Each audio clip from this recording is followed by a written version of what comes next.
ചങ്ങനാശ്ശേരിയിൽ ബണ്ണിനുള്ളിൽ ഒളിപ്പിച്ചു കടത്തിയ 20 ഗ്രാം MDMA-യുമായി യുവാക്കൾ പിടിയിൽ. ബംഗളൂരുവിൽ നിന്ന് അന്തർസംസ്ഥാന ബസ്സിലാണ് പ്രതികൾ ലഹരിമരുന്ന് കടത്തിയത്. ജില്ലാ പോലീസ് മേധാവിയുടെ ലഹരി വിരുദ്ധ സ്ക്വാഡാണ് യുവാക്കളെ കസ്റ്റഡിയിലെടുത്തത്.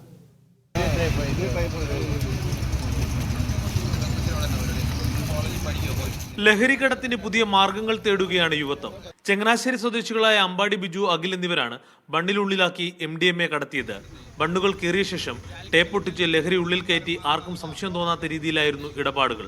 ബംഗളൂരുവിൽ നിന്നും അന്തർ സംസ്ഥാന ബസ്സിൽ ചങ്ങനാശ്ശേരിയിലെത്തിയവരെ പെരുന്തയിൽ വെച്ച് പിടികൂടി. ജില്ലാ പോലീസ് മേധാവിയുടെ ലഹരി വിരുദ്ധ സ്ക്വാഡിന് ലഭിച്ച രഹസ്യ വിവരത്തെ തുടർന്ന് പ്രതികൾ ദിവസങ്ങളായി നിരീക്ഷണത്തിലായിരുന്നു. ചങ്ങനാശ്ശേരി പോലീസ് ഇരുവർക്കുമെതിരെ കേസെടുത്തു. ഇവരുടെ ഇടപാടുകൾ പരിശോധിച്ചു വരികയാണെന്നും പോലീസ് സംഘം അറിയിച്ചു. സംഘത്തിൽ കൂടുതൽ പേർ കണ്ണികളാണെന്നും പോലീസ് സംശയിക്കുന്നു. മീഡിയ 1 കോട്ടയം.